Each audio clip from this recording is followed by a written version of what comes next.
Hey guys, excuse the absolutely appalling quality of the audio and probably the video.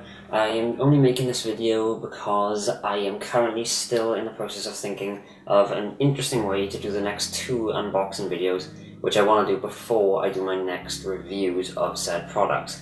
Anyway, I thought I would fill up the time that is going to be missed, if you will, by showing all my cameras, and that is the reason why this is being shot on a potato, because my phone, my iPhone 4, is the only other camera I have, which I don't really need to show, although that was this is my first ever YouTube camera, so there you go. Anyway, this is basically every camera I own, and each one has a purpose, or had a purpose, and has a story attached to it. So, let's go through them. Okay, so first of all, I'm going to start with this one. This is the first camera that my family ever had. This is what all our old family photos were taken on.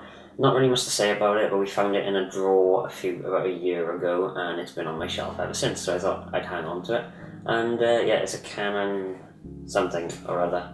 But yeah, it's an old 35mm camera, so yeah, yeah, the motor still works, there's no film in it.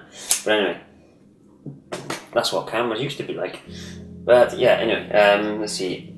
Next up we have, of course, my first camcorder. Well, it's not actually my first camcorder. My first camcorder was this standard definition Panasonic with like a ×78 zoom, which that was the whole reason I bought it. But yeah, I found out I couldn't do green screening with it because it was so crappy quality. So I sent that back and got this instead. It's a Sony Handycam HDR CX115, yeah.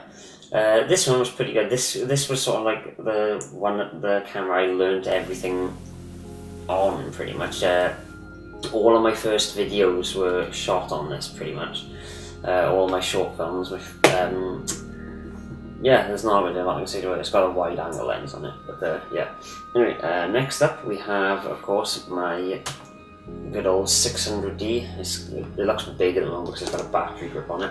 But yeah, even to this day, I still say, it's getting towards the end of it now, but I still say this is probably the best beginner camera you can get. Even now, because you got cameras like the 700D and all that, but they're all like £600-700. This now, I'm pretty sure you can get these for about £300 now, and they are still good to learn on, definitely.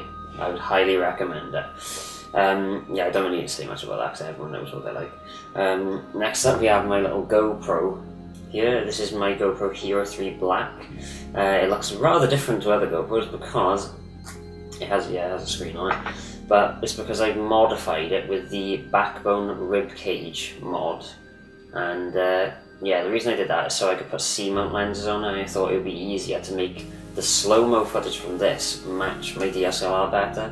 But as it turns out, all I really did was completely limit the uses I had for this, so I pretty much never use it anymore now. Although, with this mod though, I can now shoot infrared footage, which is pretty cool, because I can remove the IR filter. Of course, next up we have the Blackmagic Pocket, which even now is still my primary camera for short films and serious client work. So like weddings, I love shooting weddings on this. They always look so amazing. And so far, every shoot I ever used this on, where no one has used Blackmagic Pocket, where they've used like the bigger Blackmagics, or they use like I don't know, like FS7s or basically bigger cameras. They're always surprised with the footage they get back out of this because it's just so amazing. And yeah, I don't really need to say much about that either, do I? Because I've done so many videos on them. Then of course we've got my GH4, which again, don't need to say much videos on. Don't need to say much on it. This is basically my workhorse camera. Even though this one I shoot most of my serious ones, this I shoot pretty much everything else on. I shoot photos with it, I shoot normal, just mess about videos. I'll even shoot, this is pretty much what I shoot mostly all of my talking to camera stuff on, so that's why the video is shit like this. It looks like this at the moment because this is currently here. Now we get into the more interesting ones now. It is my vintage cameras, which is these 3 here, not including that. Oh, Sure Shot, yes, it's Canon Sure Shot. But yeah, these, right? this was in one of my latest videos. This is a Bolex. I can't remember. They'll put a name here, but it's a 8mm. It's a standard 8mm film camera, and yeah. By the way, I'm gonna open it up. Don't worry. The film was in here when I bought it. It's been exposed, gone or something. But you can see it takes standard 8mm film on little spools or reels. And yeah, no, it still actually works. It's clockwork, it is, which is brilliant considering the fact this is 1958, I think. But yeah, it's got a little clockwork winder. Just wind it up a little bit, and then safety's on. Just set it. It does work, I swear. Hang on. No. Alright. It doesn't want to go at the moment. Don't worry. It does still work, so I think I got to wind it quite a bit before it starts going. But anyway, yeah, this is the one where I got my sharpest lens video on. It's not on here at the moment, it's upstairs, but yeah. I also had these three things with it. And I originally bought it because I wanted a shelf filler, but it also came with a nice case that I could put my GoPro in, but never really used that now. And the other two then, this is my oldest camera. This is a 1951, I think, Agfa Isolette, and it's a medium format camera. And to compare that with video, it's roughly 70mm film. It's just a very big. If I can get this open. So you can see that is the size of the format right there. So it's quite a bit bigger than even full frame, that is. So, but yeah, this is my 1950s camera. I got this because why not? Wanted to try out film photography, and I'll show a photo taken on this here, or a couple of photos here.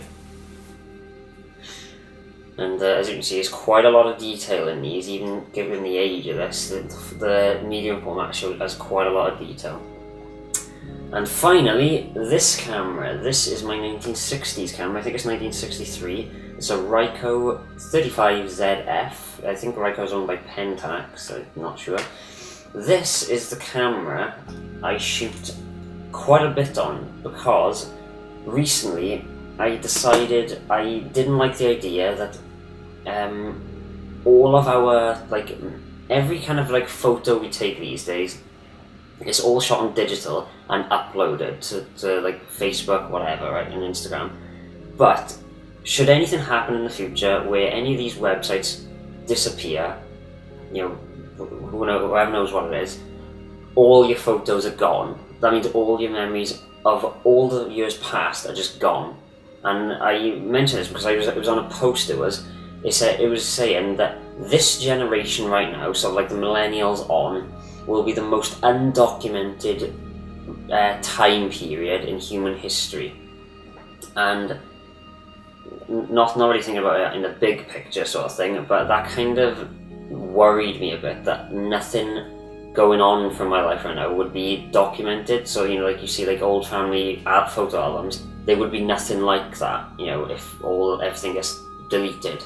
So that's why I bought this, and it's got this on top as well, because this has a light meter inside, and this allows me to achieve some sort of accuracy with focus. And so this is a all-in-one unit. But yeah, this is basically what I capture all my memories on, and I love this little camera. It's brilliant.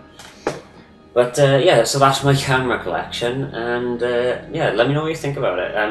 It's not my lens collection. Obviously, my lens collection is a little bit bigger than this. But oh yeah, and I thought I'd answer a question, my most frequently asked question, and the reason I'm going to answer is because I get asked this probably about once every couple of days. Every single C-mount lens I have ever reviewed will not work on any camera bigger than Super 16.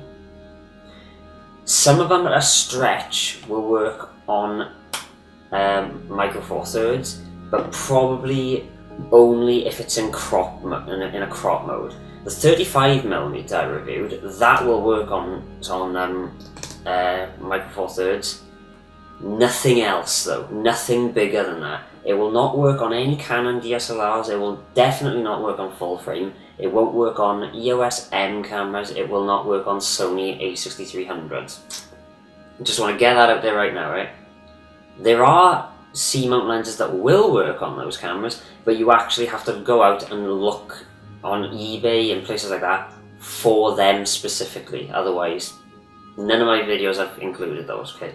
So anyway, let me know what you think of my camera collection. Let me know if there's any things you have in your camera collection, especially interesting ones like vintage ones. I love hearing about vintage ones. And yeah, I'll see you in the next video.